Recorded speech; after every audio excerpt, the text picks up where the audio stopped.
Hello and welcome to Indus News live from Islamabad. I am Munib Ahmed with the news of this hour. Let's begin with the top stories first.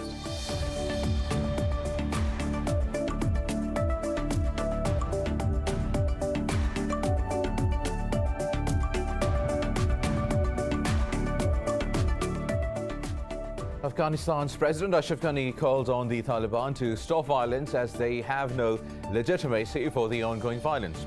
In his Nowruz festival message, Ghani asked the Taliban to come and accept each other. Meanwhile, in a statement, the Taliban said they are making every effort for the success of ongoing peace process. However, the Taliban claim to have killed 8 government soldiers in a retaliatory attack in the Ghazni province.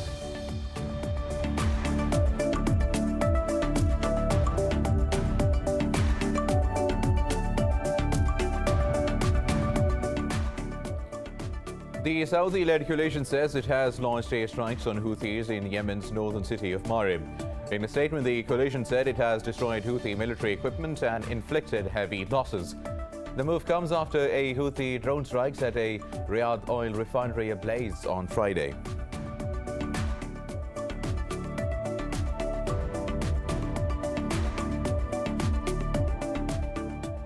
In Myanmar, another protester has been killed during anti-coup demonstrations in the central town of MYANMAR.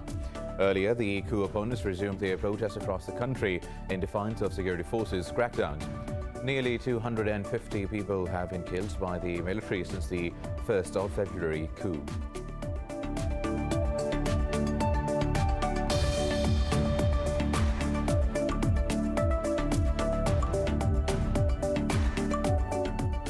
In Thailand's capital of Bangkok, more than 30 protesters and security personnel have been injured during anti-government protests.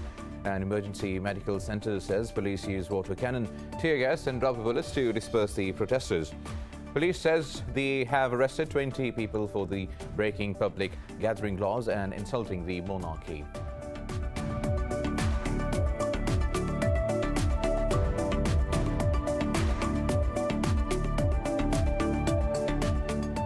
India has reported this year's highest daily deaths from COVID-19 and infections.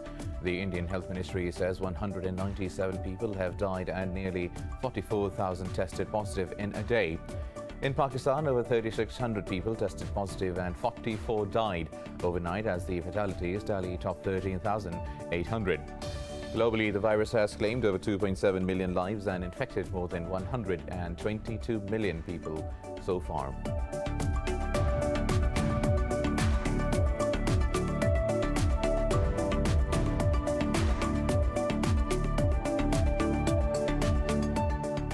And in tennis, world number 7 Alexander Zverev has defeated Stefanos Tsitsipas 6-4 and 7-6 in the finals to win the Mexican Open in Acapulco. The 23-year-old German recovered from an uncertain start to work his way back into the contest. The victory gives Zverev his 14th ATP title.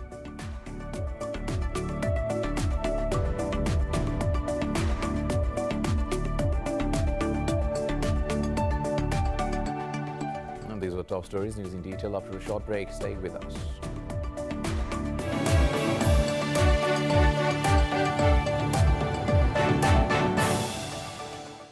Welcome back. Now let's have the news in detail. We'll start from Afghanistan, where President Ashraf Ghani calls on the Taliban to stop the violence as they have no legitimacy for the ongoing violence. In his Nowruz festival message, Ghani asked the Taliban to come and accept each other. The president added they can stand the country on its feet, but it needs unity. Meanwhile, in a statement, the Taliban said they are making every effort for the success of the ongoing peace process.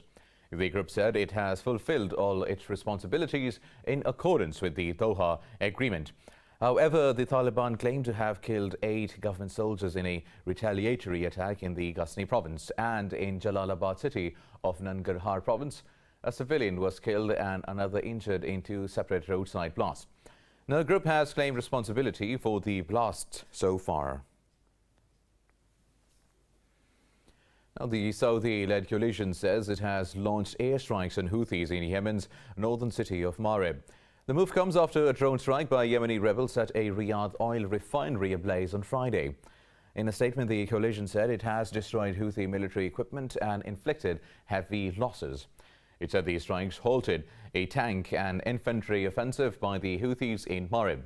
A Yemeni government official said the coalition had launched at least 20 strikes. He added at least 70 fighters and 22 government soldiers were killed and dozens injured in clashes during the past 48 hours. Over 1 million people have been displaced in the region since the renewed fighting erupted. Now, Iraq says the US-led coalition forces have destroyed 85 ISIS targets in 133 strikes over the past 10 days. The Defense Ministry said the strikes hit 61 shelters and 24 caves used by the terrorists. The ministry added the coalition forces also neutralized a number of ISIS militants during the operations. Iraq declared victory over the terror group by reclaiming all of its territories in 2017, but ISIS still maintains sleeper cells in large areas of the country and periodically launches attacks. Meanwhile, tens of thousands of Israelis hit the streets of Jerusalem for the 39th consecutive week in protest against Prime Minister Benjamin Netanyahu.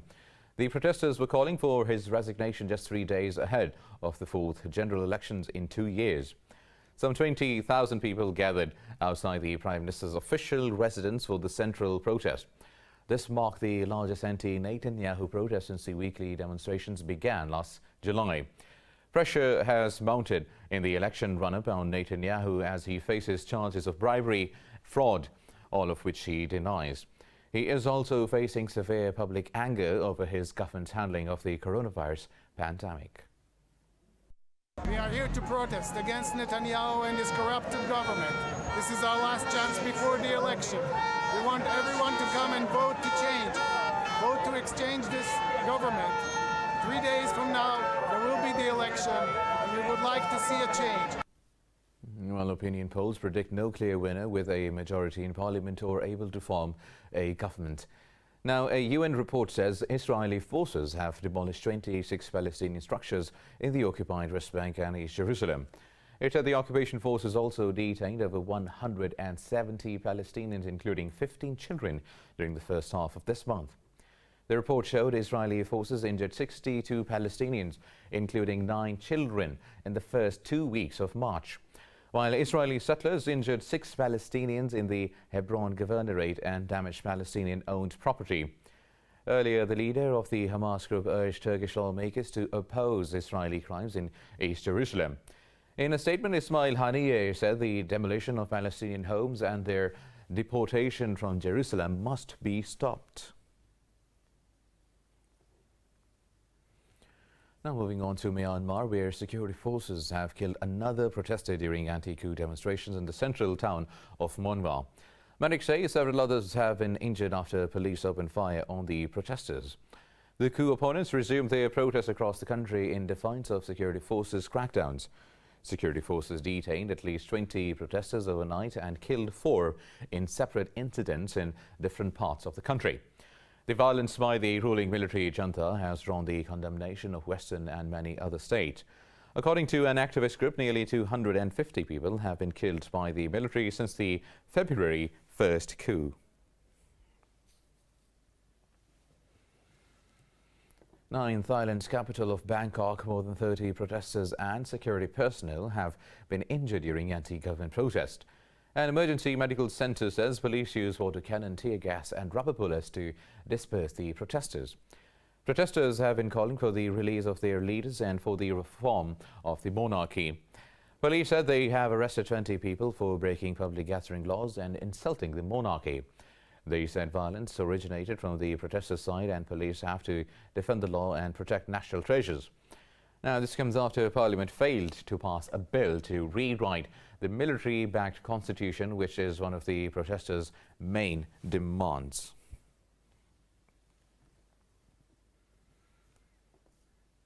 Now, in the Democratic Republic of the Congo, voting has begun for the presidential election that is boycotted by the main opposition party. More than 2.5 million voters have registered to take part in the election.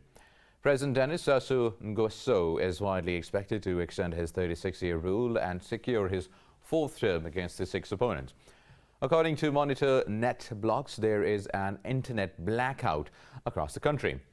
United Nations and European Union observers were not invited to monitor the election, and the Interior Ministry refused to allow the Catholic Church's 1,100 observers to take part. Results are expected to be published within 4 days of the voting. Now, Mediterranean countries on the front line of Europe's migration crisis have called for more solidarity from European Union governments. The Interior and Migration Ministers of Greece, Italy, Spain, Cyprus and Malta held a summit of Med5 in Athens. They said the Pact on Migration in its current form does not provide sufficient reassurances to frontline member states. In a joint statement, they said 5 states cannot take all the pressure from the rest of the European Union. The ministers called for a centrally managed European returns mechanism and relocation of asylum seekers among all member states. EU top migration official Margaritis Kinas said it is time for European geography to reconcile with European solidarity. We are here at the summit of the 5 southern European Mediterranean countries who are forced by geography to carry a disproportionately large burden of the refugee crisis for all of Europe. We are at the point now where we must reconcile European geography with European solidarity. Well, earlier in September, the European Commission issued a new pact, but a final deal is yet to be reached. Now, Bulgarian Prime Minister Boyko Borisov has told Russia to stop spying in his country. This comes a day after Bulgarian prosecutors said they had charged 6 people for working as spies for Moscow. They said the alleged spies passed classified information about Bulgaria, NATO and the EU to the Russian embassy in Sofia. Prime Minister Borisov said it could again be necessary to declare Russian diplomats as unwanted. During a trip to northeastern city of Silistra, Borisov said Sofia always demonstrated friendship. However, he added the Euro-Atlantic partnership cannot be jeopardized. Meanwhile, the Russian embassy in Sofia termed the allegations another attempt to demonize Russia. More news coming up in this news bulletin after a short break. Stay with us.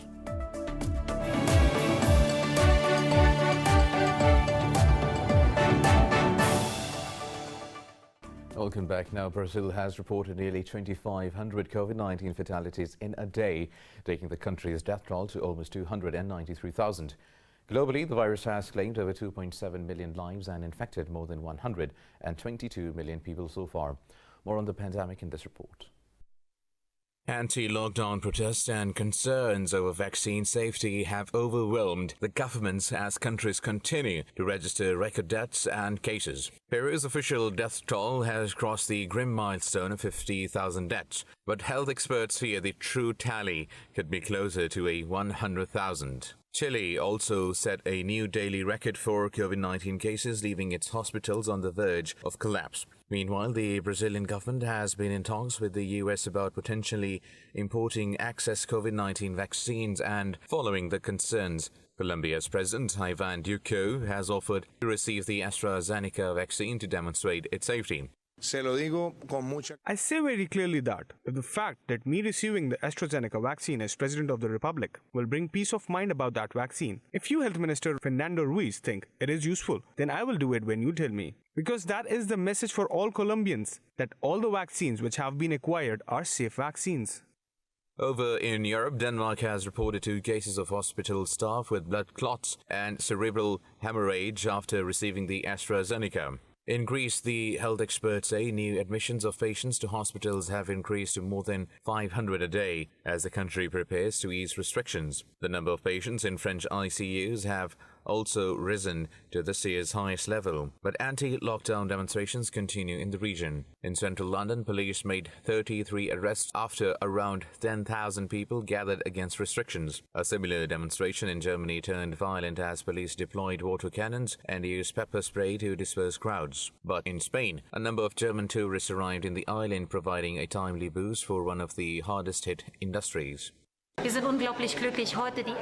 We are extremely happy to be allowed to welcome approximately 220 guests today. Our occupancy rate is expected to increase in the coming days, and over Easter we expect a 75% occupancy rate. Most of our customers come from Germany, Austria and Switzerland. In Africa, Congo's leading presidential opposition candidate, Guy Price, Parfait Kolelas has been hospitalized for COVID-19 ahead of today's election. Meanwhile, Kenya's plans to offer free vaccines to all diplomats in the country has been met with criticism by local medics. Meanwhile, in Pakistan, COVID-19 has claimed another 44 lives overnight, pushing the death toll to 13,843. The Health Ministry says over 3,600 people tested positive for the virus in the last 24 hours. The ministry said caseload has reached nearly 627,000, while around 582,000 have recovered. It said the number of active cases has jumped to over 31,000, with nearly 3,000 patients in critical condition.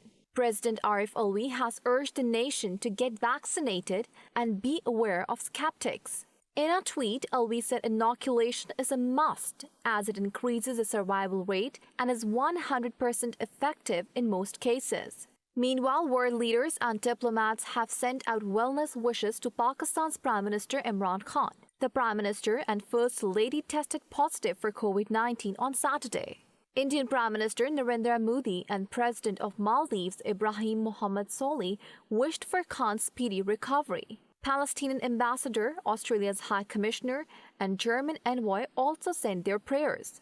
The U.S. Embassy and Chairman of the High Council for National Reconciliation of Afghanistan, Abdullah, also hope that Khan recovers soon. Now, India's Health Ministry has warned that a huge gathering of devotees for a Hindu festival can send coronavirus cases surging. Today, the country reported this year's highest daily COVID-19 deaths and infections. The Health Ministry said 197 people died and nearly 44,000 tested positive overnight.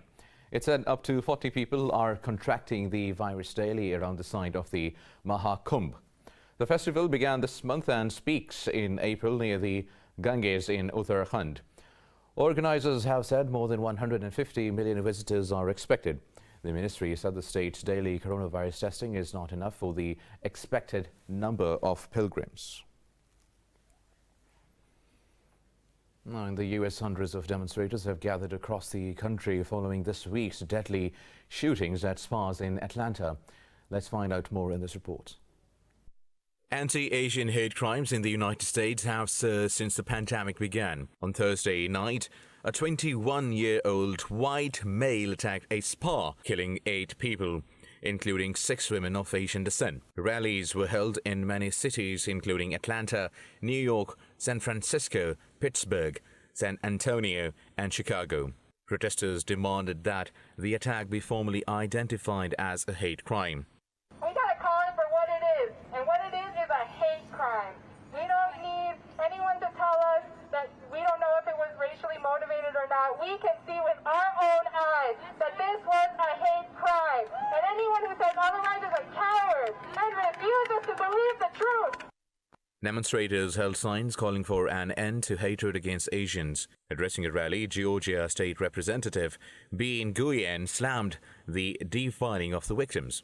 And now, in the wake of this brutal crime, they are daring to degrade the women who were killed. They were mothers. They were workers. They left grieving children behind. And the fact that it took law enforcement several days to even identify some of these women speaks to the vulnerability, the invisibility, and the isolation that some of these women had in their lives. According to a report by rights group Stop AAPI Hate, nearly 3,800 Asian Americans were a victim of racially motivated attacks over the past year. The United Nations Secretary-General Antonio Guterres has called for a global fight against racism. In a tweet, the UN chief termed racism a deeply rooted global evil. Guterres said racism transcends generations and contaminates societies. The UN chief said racism perpetuates inequality, oppression and marginalization. Guterres called on the international community to work together to eradicate racism so all may live with peace, dignity and opportunity. I appeal to young people everywhere, as well as educators and leaders, to teach the world that all people are born equal. Supremacy is an evil lie. Racism kills. On this day and every day, let us work together to rid the world of the pernicious evil of racism, so all may live in a world of peace, dignity, and opportunity. On the occasion of the International Day of Forests, Pakistan has called for urgent action to stop deforestation. Addressing a virtual event, Pakistan's UN envoy Munir Akram said forests benefit livelihoods and the environment. He called on UN to help member states in developing integrated and holistic reforestation plans. To counter the crisis, Pakistan has launched a campaign to plant 10 billion trees over the next 3 years. Amin Aslam, special aide to Prime Minister Imran Khan, says the project has created 85,000 jobs despite the pandemic. He said the project is not just about timber, but about the well-being of people. The Ministry of Climate said Pakistan's worldwide acclaimed projects will help address climate change as well as biodiversity issues. Now in Australia, heavy rains along the country's east coast have brought the worst flooding in half a century. The government has declared a natural disaster in large swathes of New South Wales. The floods have resulted in the closure of several major roads, forcing thousands of Australians to evacuate their homes. No deaths have been reported yet. However, emergency services say hundreds of houses have been damaged. Rains have been swamping various communities since Thursday. But parts of the east coast tipped into a major crisis yesterday as a large dam overflowed, adding to swollen rivers and causing flash flooding. Now in Iceland, a volcano near the capital provides a spectacle as lava flows from a fissure in the earth. The 500 to 750 meters long fissure at the eruption site is spewing lava fountains up to 100 meters high. Authorities said the eruption posed no immediate danger to people or critical infrastructure. The volcano erupted on Friday after thousands of small earthquakes in recent weeks. The last eruption on the capital peninsula was some 900 years ago. Iceland has also recorded more than 40,000 earthquakes in the past 3 weeks. Now, a meteor lit up the sky over eastern Cuba as it streaked over and crashed, causing an explosion. The National Seismological Service says the phenomenon was witnessed in the towns of Moa, Zagua de Tanamo and Maese. They said there are no reports of any damage or injury. Earlier this month, a meteor also lit up the sky over parts of Britain like a fireball. The video shows the space rock burning brightly as it streaks through the sky and falls to the ground in southwestern England. Now, the International Space Station crew ISS-65 have taken their final pre-launch exam at Star City in Moscow region. The crew of the Soyuz MS-18 spacecraft includes 2 Russian cosmonauts and a NASA astronaut. Similarly, 2 Russian cosmonauts and NASA astronaut Anne McLean will be their backup. The space flight is scheduled for the 9th of April from the Baikonur Cosmodrome. According to the Russian Space Agency, the planned flight's duration will be 191 days. American astronaut McLean says she is ecstatic to join the team. I'm very lucky to be the backup crew. Got assigned with a very experienced crew members, and I think training for this flight after already having flown once has been very different. It's been very good working with these professionals, and so very happy to be on the backup. Now in Colombia, a zoo has enlisted a pianist to help soothe its animals with some of the world's most famous classical compositions. Do animals enjoy music as much as humans do? Let's find out in this report. German philosopher Friedrich Nietzsche said, "Without music, life would be a mistake." It seems like this quote is not applicable to only humans. Since virtually everything has its sound, music is present in nature. It also has different physiological effects on animals. Officials at Colombia's Cali Zoo say new sensory experience is having a calming effect on animals as diverse as zebras, loins, and ostriches.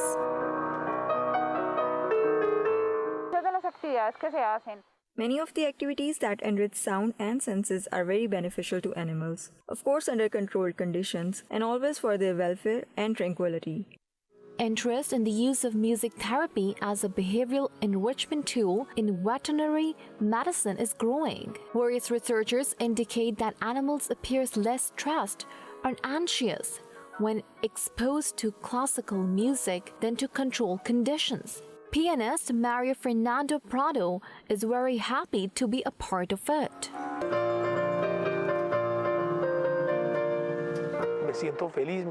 I feel happy. I feel content. I think playing for an animal is something that is very interesting. I have never played for, well, yes, I have played for many animals, but the two-legged kind. The administration of Cali Zoo is hopeful that their debut pianist will pave the way for other musical acts to entertain their wild animals.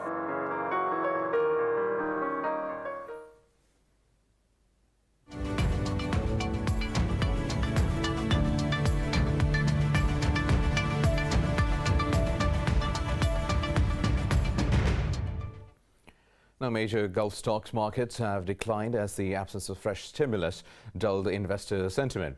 Qatari bourses led the losses, dropping over 0.5%, with banking stocks declining the most.